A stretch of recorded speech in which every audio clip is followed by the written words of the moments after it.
Hi. Thank you. Looking forward. Hello, I'm Julie Wolcott. This is my accompanist, Adam Rothenberg, and together we'll be performing Orinda upon Little Hector Phillips by Ben Moore.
Wonderful.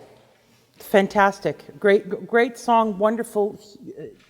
You've given us a gigantic palette of colors. It's wonderful, beautiful listening from both of you, listening to each other.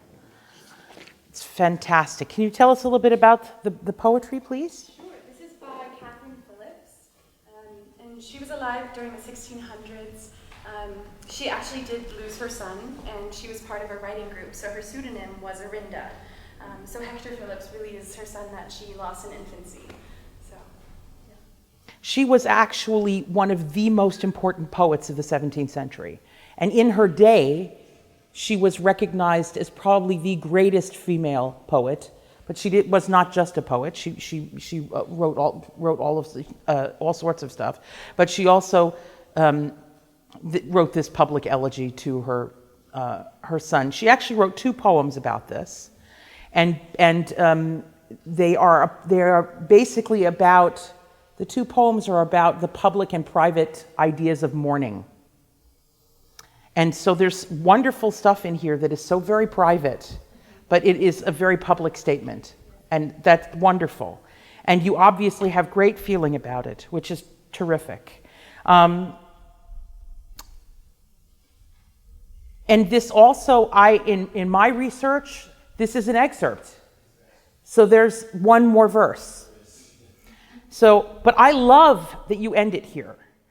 You know, the idea of not being able to, there's no refreshment. There is nothing, and she died very young. She was, 32 when she passed away? And very suddenly, it was unexpected. So the idea of this, nothing can give us refreshment. But do you know the last verse? The last verse is, an offering too for thy sad tomb I have, too just a tribute to the early hearse. Receive these gasping numbers to thy grave, the last of thy unhappy mother's verse. I like the refreshment line better. It was a good choice. And actually, I read an excerpt of this from a collection called The Christian Poet, which was written in 1828. And it's not attributed, the only attributes it to another hand. Did you read this? It's called Little Hector Phillips' Answer to Orinda, written by another hand. It's very short. I shall read it to you because I think it's quite beautiful. Weep not, my mother, weep not. I am blessed, but must leave heaven if I return to thee.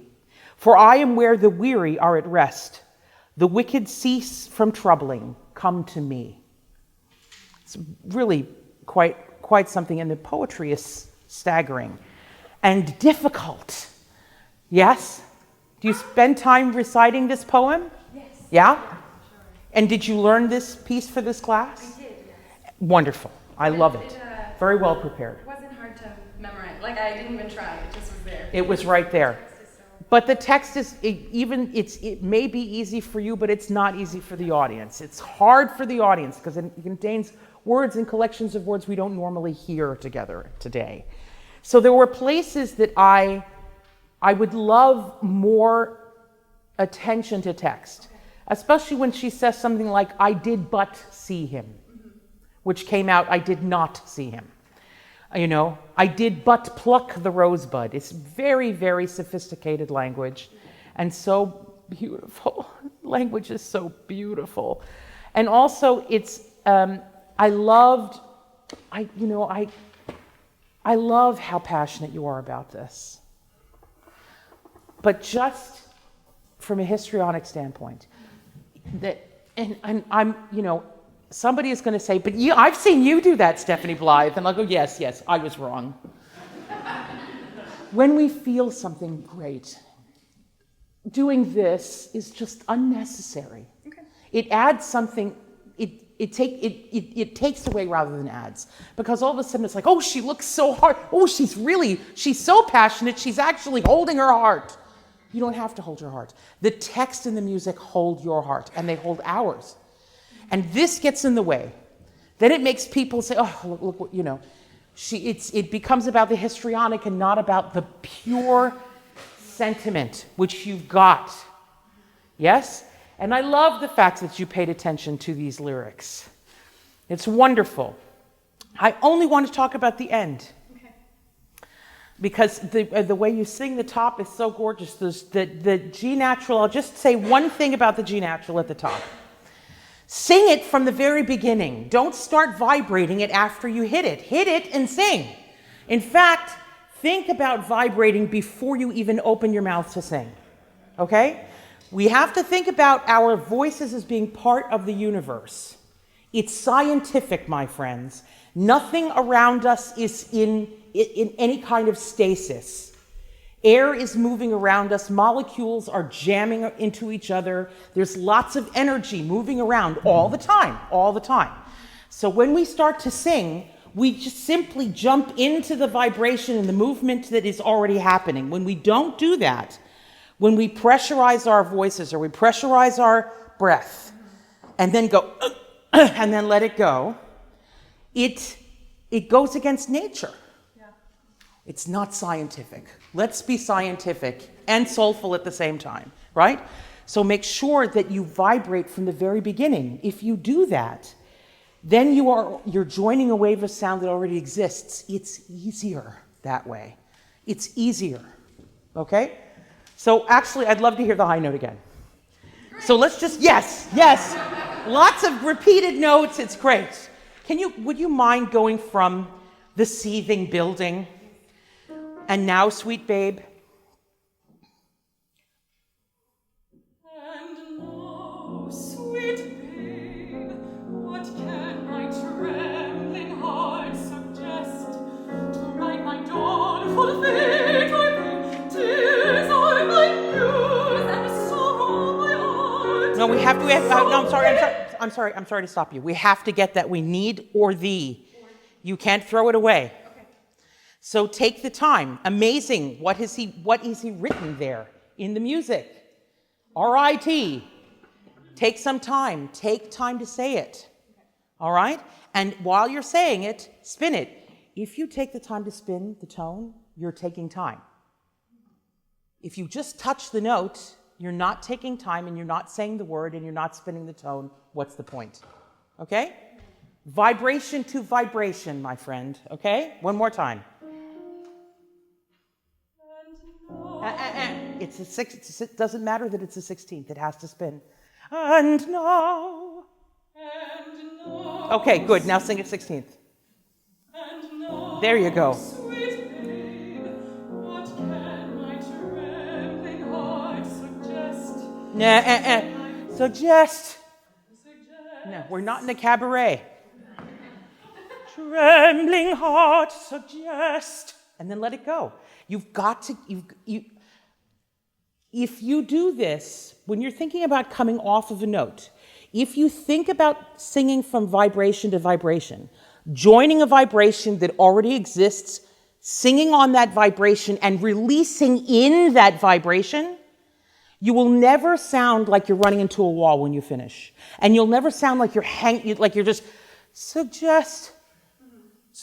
Yeah? What can my trembling heart suggest? And you're singing trembling. Trembling heart suggest. You hear it? Vibrate into the silence. And now, sweet babe, what can my trembling heart suggest? To write my dawnful fate for thee, 'tis You're throwing away or thee. To my doleful fate or thee. It's so important. He's giving you the time. Say it. I promise you, he's going to be right with, you're going to be with her, won't you? He will. Take time, my darling. Take time. Say that phrase to me. Just speak it. And now, sweet babe, what can my trembling heart suggest? To write my doleful pain or fate? Don't throw away right. Don't throw away right. Write my Yes. doleful fate or thee. Tears are my muse and sorrow. Okay, go back. To my right, to write my doleful fate or thee. To write my doleful fate or thee. Yes. See, if you say the phrase correctly, you'll take the time. Yeah. Amazingly, that's exactly what he wrote Yeah. in music. Okay. Amazing, Ben. Right? It's all there. Fate, ba, ba, be. He's giving it to you. Okay? Take the time. Say thee. It's important. Just from to write my doleful fate. To write my doleful fate or thee, 'tis Great. Now again, and sing all the notes. to write my doleful fate or thee. Great. Now, this is your lower passaggio break, yes? And so all of us who sing in our passaggio break, we always, most of the time, we don't spin the tone in our passaggio break because it's very hard, and then it gets airy, and then what happens? It becomes unclear, and then what happens? It's flat and uninteresting. So if you super spin the tone, just repeat that vowel a million times, baby. It's got to go from vibration to vibration. To write my, to say it. To write my, to write my, to write my, to write my. Again. To write my. Yes. Now sing it like that. To write my doleful fate for thee, tears are my muse and sorrow my heart. So piercing groans must be thy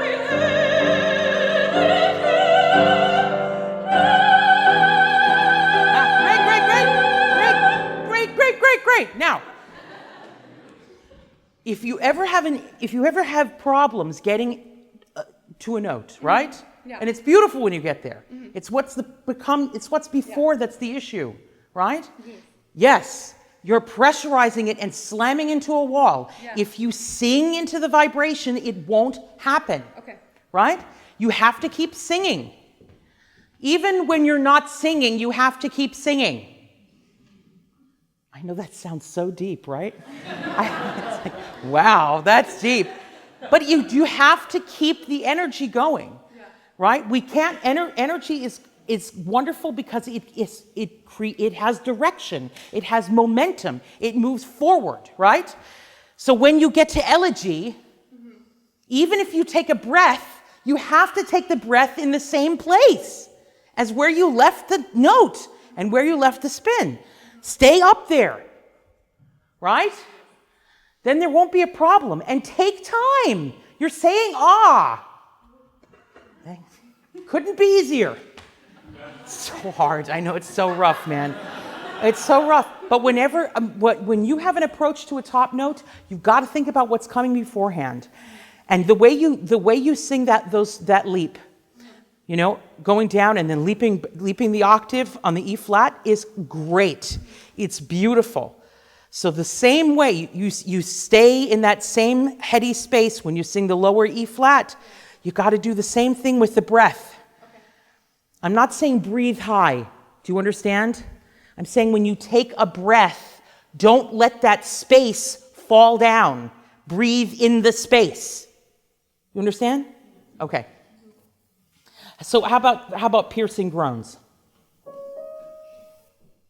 So piercing groans must be thy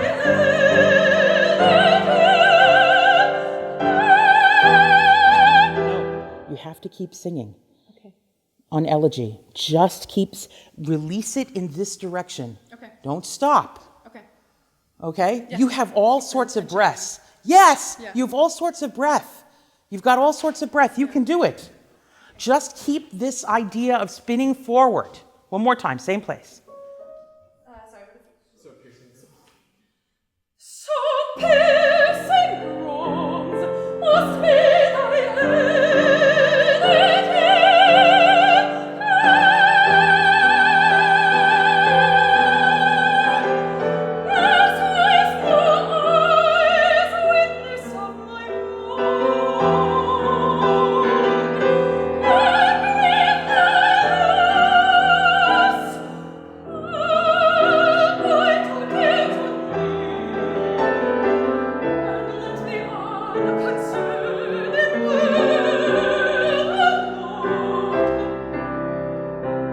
Gorgeous.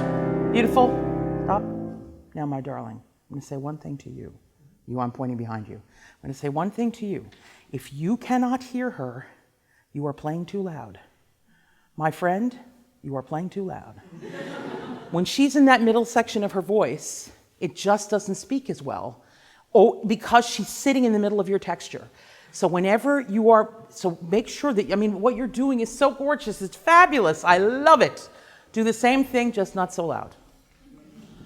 Okay? Okay? Can we just go from thus whilst to know? Listen to this language.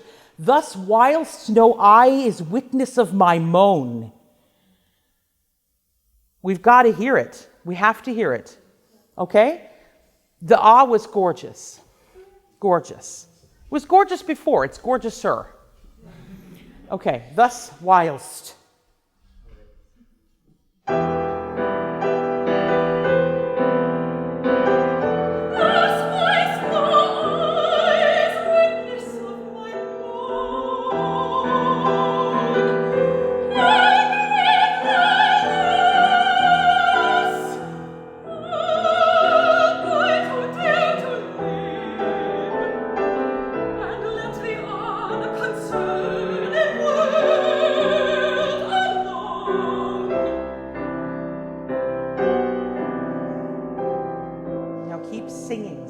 tone. Neither will nor can refreshment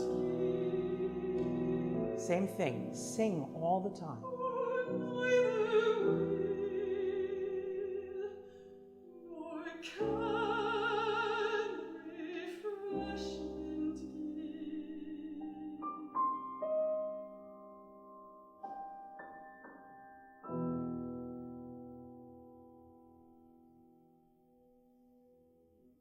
Beautiful. Please, you can applaud. That's gorgeous. Beautiful.